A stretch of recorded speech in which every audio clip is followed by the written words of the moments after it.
Assalamualaikum warahmatullahi wabarakatuh. Halo Sobat Historia, kembali lagi dengan saya Wahyu Muhammad Ramdhani. Pada video pembelajaran kali ini, kita akan membahas mengenai konsep dasar sejarah. Ayo, di sini siapa yang masih berpikir bahwa sejarah itu berkaitan tentang mitos, hal-hal mistis, dan lain sebagainya? Apakah itu semua betul? Mari kita bahas bersama. Diawali dengan apa itu sejarah? Secara etimologis, sejarah berasal dari bahasa Arab, yaitu sajarotun, yang berarti pohon. Nah, bentuk pohon yang dimaksud itu bukan pohon kelapa, bukan pohon mangga, atau bukan pohon pisang ya. Melainkan, bentuk pohon yang dimaksud itu adalah silsilah keluarga raja atau dinasti tertentu.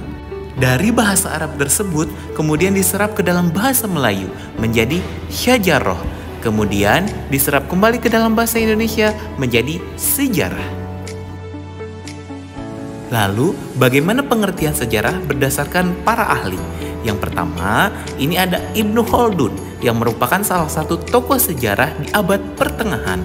Menurut beliau, sejarah adalah catatan tentang manusia dan peradabannya dengan seluruh proses perubahan secara nyata dengan segala sebab dan akibatnya.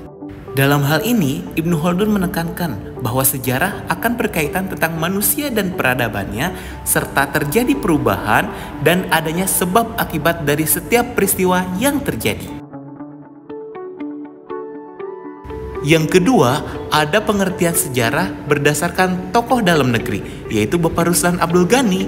Menurut beliau, sejarah adalah ilmu yang menyelidiki secara sistematis perkembangan masyarakat serta memiliki penglihatan terhadap 3 dimensi waktu, yaitu masa silam, masa sekarang, dan masa depan. Ada hal yang menarik mengenai pengertian sejarah menurut Bapak Ruslan Abdul Ghani ini. Beliau memandang bahwa sejarah itu tidak berkaitan tentang masa lalu saja, melainkan berkaitan tentang masa kini dan masa yang akan datang.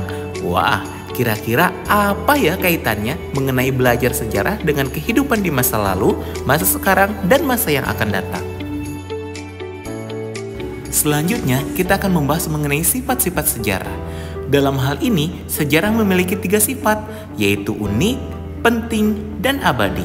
Unik itu berarti bahwa sejarah itu hanya terjadi satu kali dan tidak akan berulang. Yang kedua, penting. Kalau penting itu berkaitan tentang menyangkut hajat hidup banyak orang atau masyarakat. Yang ketiga adalah abadi. Dalam hal ini, sejarah akan dikenang sepanjang masa oleh orang-orang yang bersangkutan. Di dalam sejarah, mengenal yang namanya konsep-konsep. Salah satunya yaitu konsep manusia. Manusia merupakan subjek dan objek dalam sejarah. Sebagai objek sejarah, manusia merupakan aktor dalam setiap kejadian sejarah.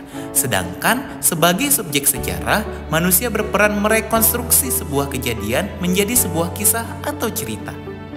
Singkatnya, manusia sebagai objek sejarah merupakan orang yang diceritakan dalam suatu peristiwa atau pelaku sejarah. Sedangkan kalau manusia sebagai subjek sejarah, itu adalah manusia yang sedang menceritakan mengenai suatu peristiwa sejarah. Lalu, konsep ruang dalam sejarah. Ruang atau spasial dalam sejarah adalah tempat berlangsungnya atau terjadinya suatu peristiwa sejarah seperti desa, kota, negara, dan sebagainya. Selanjutnya, terdapat konsep waktu dalam sejarah. Waktu merupakan batasan temporal yang menunjukkan kapan peristiwa sejarah tersebut terjadi atau berlangsung, seperti tanggal, periode, zaman, dan sebagainya ya. Lalu, apa manfaat dari belajar sejarah dan bagaimana dengan kita yang mempelajari sejarah melihat masa lalu, masa sekarang, dan masa yang akan datang? Nah, dalam hal ini kita akan bahas di video pembelajaran selanjutnya ya.